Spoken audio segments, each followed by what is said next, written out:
Hello everyone and welcome back. A lot of you have been asking if the Toxic Rain Saboteur that I started last league with is still viable after the nerf for Toxic Rain. And I thought I'd try to model this by slowing down the frames of the video and drawing circles around the traps to try and work out what happens right now and then what I think may happen with the nerf. At the end, I'll give my conclusion on whether it's still viable and also what I think in general with regards to the nerf. I hope you find it useful and I hope you enjoy.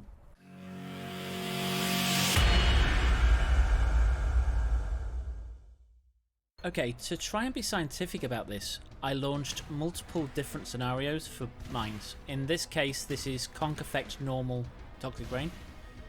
This next one is Toxic Rain without Conk Effect. That one was TR with mines.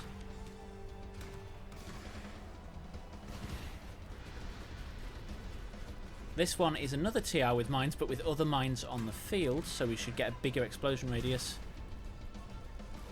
And then this one is Conk Effect with more mines on the field. Okay, what I then did was take all the circles from all of the different scenarios and put them onto one screen. And these are labelled here, so the green ones are Toxic Rain, the blue ones are Toxic Rain Mines. Then what I did was combine all of these, and you can see that the Toxic Rain that have mines are bigger than the Toxic Rain that don't. Except for the one that only had one mine, and I think that may just be a graphical glitch or something, because it shouldn't be any smaller, it should actually be slightly larger.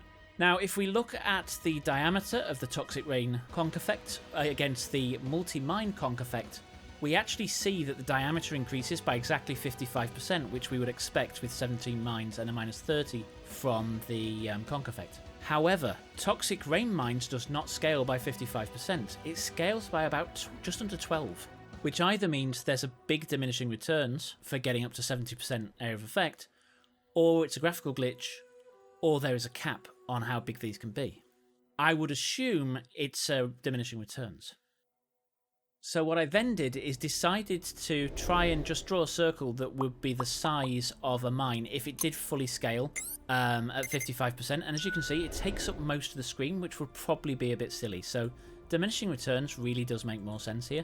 Okay, so what I then did was I took the normal Toxic Rain off mines and overlaid the circles, put them in the center of the screen and painted them orange and took out the background. This red area in the middle marks the area that the boss will take 5 times damage because he's being hit by 5 pods. What I then did was shrink all these circles to tiny dots, and then I scaled them up, first at 12%, then at 55%, and then at 105%, which we should be getting at full range of traps. Now, as you can see in all of these, there is still quite a large overlap. I mean, you will get far more damage off the first one on average, but you're still going to get at least, I would say, 2 or 3 overlapping with a maximum of 5 right in the centre. So it's not as bad as I thought. And you're quite likely to get at least 2, maybe 3, even if you're not in that centre point for overlapping damage, which is more than I got when I was using original Conk Effect. Now do remember they said that they've moved all these dots slightly closer together as part of this change, so it shouldn't be anywhere near this bad. I still think it's perfectly viable because it will still be more damage than the Conk Effect version I played in the original build guide. Unless they do anything mad like double scaling, but again, that's going to be quite silly because it's going to leave all of your mines doing damage around the edge of the screen and not in the centre. And here's me faffing around in the video editor mapping out these circles, which was no easy task. It was my plan to release this on the beginning of Thursday at the normal time my videos get released, but I just couldn't get it done in time. So instead, you've got it early hours of Friday morning as soon as I literally finished it and got it uploaded. And apologies for my scruffy appearance in both the conclusion and the intro for this video, and this is because I didn't have time to shave either. I do hope I got this to you in time to make a good decision before the league starts, and here is the conclusion and of course a disclaimer with any kind of video like this. Okay, so first things first, the disclaimer. Whilst I've done this as scientifically as possible, there is going to be margin for error, and also just because I think that's how it's going to work doesn't mean that the game developers are going to implement it that way. But I did want to try and model it to see just how accurate I was when I thought it would be okay. And I actually think it's slightly better than I thought it would be. So that said, am I 100% sure that it's still going to be viable as a mine character? I'd say I was about 75% sure, Now, would I play this character myself at the start of the league? If I hadn't got another character lined up, I would be perfectly happy to try this character out at the start of the league, which I wouldn't say for any of the new skills, which are a lot more risky. Now, I would have a backup build in mind just in case that was a shadow base that we could switch to in case I was completely wrong. If you do want to look for an alternate build and play this build, then I do have a Stormburst Trickster that was actually very powerful that converts lightning to cold. It's definitely worth a look. So, Toxic Rain, is it dead? I don't think so. I actually think, as it is normally, it's stronger than it would be before.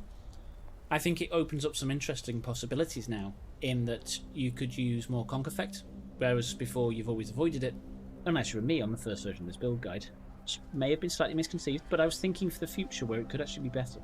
I think it's going to target more the high-end builds that used extra projectiles, because they were a bit silly, because you get all those projectiles in the same sort of space.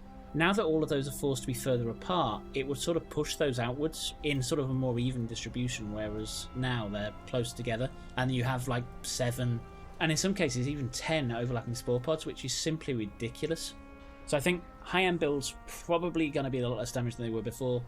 Our kind of build, which was sort of mid-range money spend, probably not going to be affected much at all. And as I mentioned in the video, the overlap looks better than it was when I was originally using conk effect in the original guide, so I would say it would do somewhere in damage between the original guide and the updated guide. And again, we should try using conk effect with those skills instead of what's it called? Instead of void manipulation, just to see if it's better. It may be. And you can sort of check that out by go to your hideout, find a nice bit of plain floor, and just fire spore pods and just see how big the overlap is.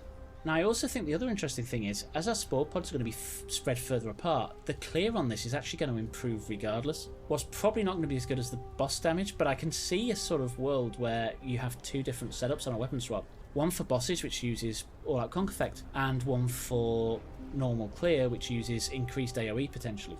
So there's a lot more potential there for trying different things out than there was before. I do hope you found this video useful. I hope I am right, and I hope no one's really angry with me if they pick it for a league start and it doesn't quite work. But with that said, thank you for watching, and I'll catch you next time. Good night. You've been watching Altec2K. Thank you for watching.